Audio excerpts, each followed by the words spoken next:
It's Tessa Virtue and Scott Moir. They're here at the Leon Center on Sunday for Rock the Rink. You can still get tickets right now, ticketmaster.ca. Thank you guys both for taking the time to talk with me this afternoon. Well, thank you. We're so happy to be on the show. So I guess first things first, should I be addressing you as doctors, Virtue and Moir, at this point? Yes, that'd be preferable. All right, yes. So we would really enjoy that. We can't even call each other doctors without laughing, but we will say it was quite the honor and something that as ice dancers and Olympic athletes, not really something that you strive for or even think is in the realm of possibility. So pretty neat for us in our hometown. Well, yeah, I mean, that's kind of a wild career path to go from skating and all of a sudden you're just a doctor. It's wild. But yeah, so you did get the honorary doctorates from the University of Western Canada last week. So which one of you would actually be more likely to be a doctor? That's education-based. Oh, there you go. So you guys did give the convocation speech that day, too, and that was beautiful, actually. Did you guys write the convocation speech yourself? Yes, we did. Wow. So there's so many good quotes in there. Just like stuff that's comparable to, I think, like everybody, no matter what situation you're in, what you're going through. Like one of my personal favorites, and hopefully I'm not paraphrasing this horribly, but you said to them, don't compare your behind the scenes to someone else's highlight reel.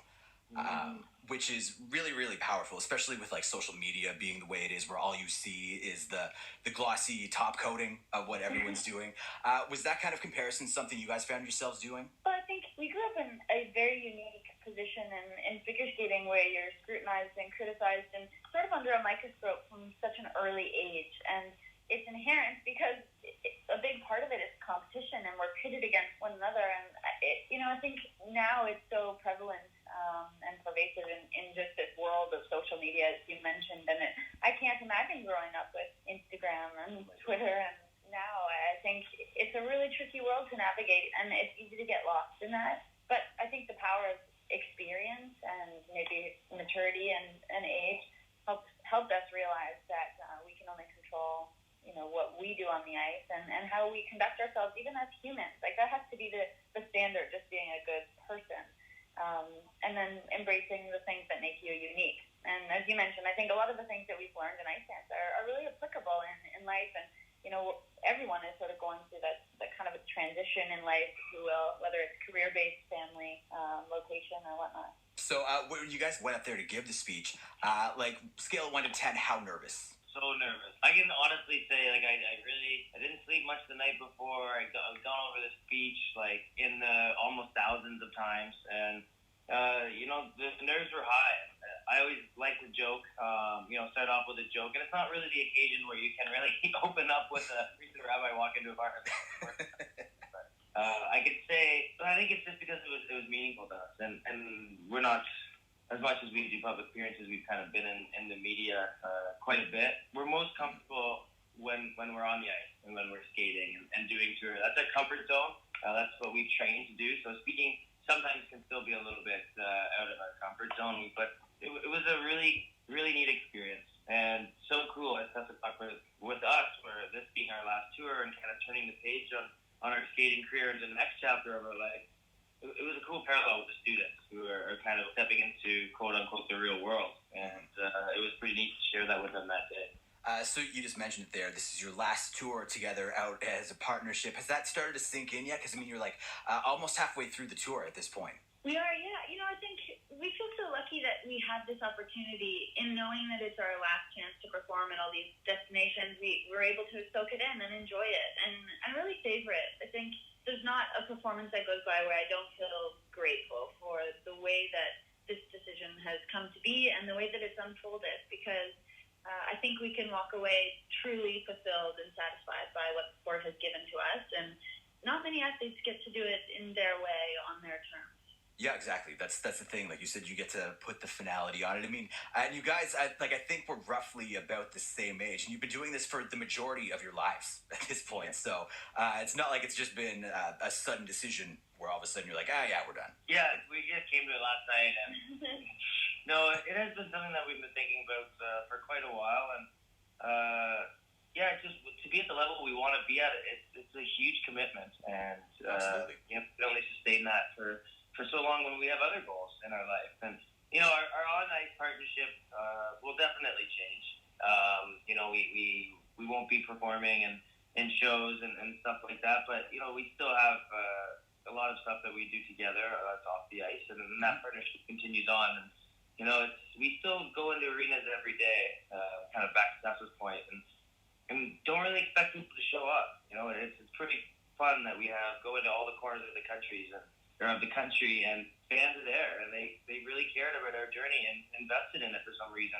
I think we're just so thankful to be able to have this moment to say goodbye, and really, in a way, I know last year was the Thank You Canada tour, but for Tessa and I, this is a really personal thank you to everyone who's always been there for us. It's a lonely, cold road sometimes as an amateur athlete, trying to represent your country well on the world stage at Olympic Games, and you need that support. And Canada's really always been there and come through for us. So it's a really, really beautiful relationship that we've had with so many people across the country, and so lucky to be able to say kind of goodbye in that way. It's something I gotta ask. Elvis Stoico. So we're about the same age. Is it wild getting out there every night with him? Because growing up in Canada, you got him and Kurt Browning, right? They're the dudes. Well, first of all, you can't be roughly our age and roughly Stoico's age. I wish he was on this call to hear the burn, but I'll have to remind him later. I will say, when I was growing up being a figure skater, because I also played hockey, it was wrong when I was younger, but people would often tease me, you're a figure skater, until they played me in hockey and realized that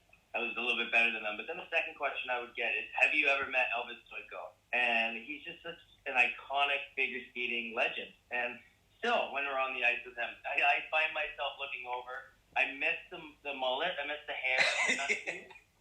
So that's not quite there anymore. But I will say he is just shy of 50, and without a doubt, I can say it. For the males, he's in the best shape. So it's pretty impressive.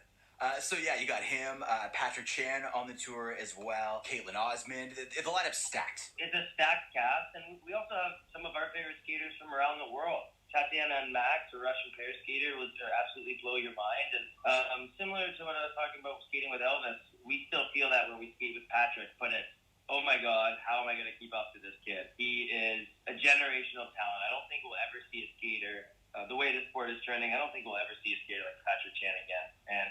And he really has given Canadian skating fans a generation of delight to watch and to follow him and see that effortless glide of the blade and getting speed. It's a cool show to be a part of. And also we have Carolina Costner, who's just, how do you explain her? It's breathtaking. You really have to come and see the show and to understand the magic of Carolina. And we're so proud of the cast that we have. And because of that, it's fun to go out there every night. It's a live show, so it's fun to bring it to life every night in all these different markets. And you guys have a live band there too, right? We do, Birds of Bellwoods, and that was important to us. We're always thinking of ways to flip the script and present skating in the entertainment realm a little differently.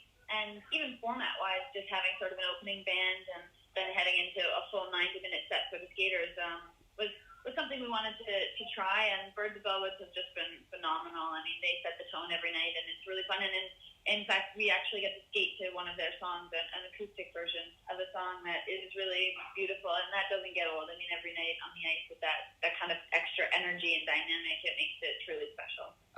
Thank you both so much for taking the time to talk to me today. It's been incredible, and just thank you so much for everything you've done for the country in general. Right back to you. Thank you. We appreciate it. Thanks, Keith. All right, well, thank you very much, and take care, and have a good time this Sunday. Thank you. We can't wait. Well, there you go. Canadian figure skating legends Tessa Virtue and Scott Moir. They're going to be here in Kingston this Sunday, November 5th, 5 p.m. at Rock the Rink. You can still get tickets right now. Ticketmaster.ca.